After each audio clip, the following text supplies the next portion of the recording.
আমি একটা কথা বলি। হাসিনা চলে এলেন চপারে করে, কয়েক কোটি তার অনুগামী আওয়ামী লীগের সকলকে ফেলে।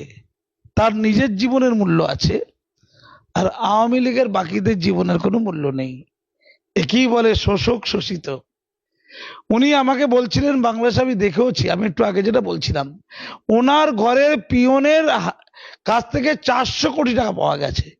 উনি নিজে বলছিলেন, লজ্জা পাচ্ছিলেন বলতে, যে পা থেকে পাতা পর্যন্ত দুর্নীতিগ্রস্ত। এবারে যে নির্বাচনটা হয়েছে, লোকসভা ইলেকশন, ওখানে মানে জাতীয় নির্বাচন, যেটা প্রত্যেকটা এমপি হয় স্বজন পোষণ, নাহলে লুটের টাকা ঘুষ দিয়ে হচ্ছে, ঘুষ দিয়ে। আমি নিজে তার প্রমাণ, আমার কাছে প্রমাণ আছে তার।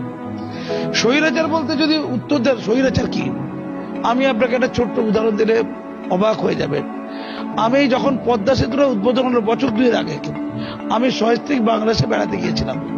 ঢাকা থেকে যাচ্ছিলাম বরিশালে, লক্ষ্য ছিল কারে করে যাচ্ছিলাম, পদ্মা সেতুটা দেখবো, ওইটা দিয়ে যাবো। পদ্মা সেতু ওঠার আগে হঠাৎ করে দেখলাম 1 কিলোমিটারের বেশি জায়গা নিয়ে গাড়ি আটকে আছে জ্যামে। জানলাম কি ব্যাপার, না হাসিনার ছেলে, বড় ছেলে না কি ছেলে যাই না, জয় নাম তার, সে আমেরিকায় থাকে, সে নাকি পদ্মা সেতু দেখতে এসেছে। তখন বেলা 11টা বাজে, অফিস আবার। হাসিনা তার দলবল নিয়ে তাকে পদ্মা সেতু দেখাচ্ছে, গাড়িকে জ্যাম করে, গাড়ি আটকে প্রায় 1.5 ঘন্টা গাড়ি আটকে ছিল। আমি অন্য কথা বলছি, ভারতবর্ষের প্রধানমন্ত্রী এতটা উন্মাদ হয়ে যায়নি যে আমাদের দ্বিতীয় হুগলি সেতু বা হাওড়া ব্রিজ 1.5 ঘন্টা আটকে রেখে তার পরিবারের কোন লোককে ব্রিজ দেখাবে। এমন হয় না। কাউকে যদি ব্রিজটা দেখাতে হয় 5-7 মিনিটের মধ্যে ছেড়ে দেওয়া উচিত। অ্যাম্বুলেন্স দাঁড়িয়ে আছে, লোক কাঁদছে। আমি ওখানকার পাবলিককে বললাম, আপনারা প্রতিবাদ করছেন না কেন? বলছে আমাদের গুলি করে মারবে, মেরে লাল করে দেবে। হ্যাঁ, গুলি। কথায় কথায় স্বৈরাচার। আমি তখন গাড়ি থেকে নেবে পুলিশ অফিসারদের বললাম যে আমি ভারত থেকে এসেছি, এই যে আটকে রেখেছে তার ছেলেকে শুধুমাত্র এন্টারটেনমেন্ট করার জন্য। মানুষের জীবনের কোনো মূল্য নেই, সময়ের কোনো মূল্য নেই।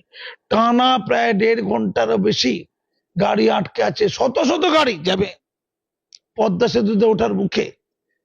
আমি বললাম যে ভারত থেকে আমি এসেছি, ভারতের আমি একজন পদ্মশ্রী অ্যাওয়ার্ডী সম্মানী ব্যক্তি দেশের, আমার গাড়ি দাঁড়িয়ে আছে, আপনারা একটু জানান তাকে, হাসিনার দলবলকে জানান যারা ভেতরে বসে আছে, আটকে রেখেছে গাড়ি। তা বলে আমরা জানি যে স্যার আপনাকে একটু সময় করে একটু দাঁড়াতে বলেছে। 10-15 মিনিট পরে অবশেষে ওরা গাড়ি ছাড়লো এবং ওরা বলল আপনার বলাতে একটু কাজ হয়েছে। আমাকে প্রচুর লোক ধন্যবাদ দিল, দাদা আপনি যদি না থাকতেন আমাদের আরো বেশিক্ষণ দাঁড়িয়ে থাকতে হতো। দুনিয়া দেখেছেন, তার ছেলেকে পদ্মা সেতু দেখানোর জন্য 1.5 ঘন্টা গাড়িগুলোকে দাঁড় করিয়ে রেখে শত শত গাড়ি কি ফুর্তি হচ্ছে? স্বৈরাচার কাকে বলে আমি সেই দিন দেখেছিলাম। তিনি যে বলেছেন ছেলে মেয়ের জন্য আমি কিছু করি, আরে কোটি কোটি টাকা লুট। তার বিরুদ্ধে সবচেয়ে বেশি অভিযোগ আছে দুর্নীতি। শুনে নিন এটা। আজকে যে ঘটনা ঘটলো, কত কম জ্ঞান দেখুন। এই যে পরিবারতন্ত্রের কথা বলা হয়, এটা পরিবারতন্ত্রের কুফল। বঙ্গবন্ধু মুজিবুর রহমানের যে মর্যাদা, তাকে ধূলিসাৎ করলো। কিভাবে ধূলিসাৎ করলো? যে ঘটনা ঘটেছিল, ওই আরুক মুন্সি সাহেব বলছিলেন এটা তুচ্ছ ঘটনা ছিল ফোড়া করে দিল ক্যান্সার। ছাত্ররা যখন সংরক্ষণ ইস্যুতে কিছু দাবি করেছে, তাদের বলতে পারত যে তোমাদের দাবিটা হাইকোর্টে বাতিল হয়েছে, সুপ্রিম কোর্টে আমি দ্রুত দাবিটা তুলবো, বিবেচনা করার জন্য আমি বলবো, তোমরা এত উত্তেজিত হও না।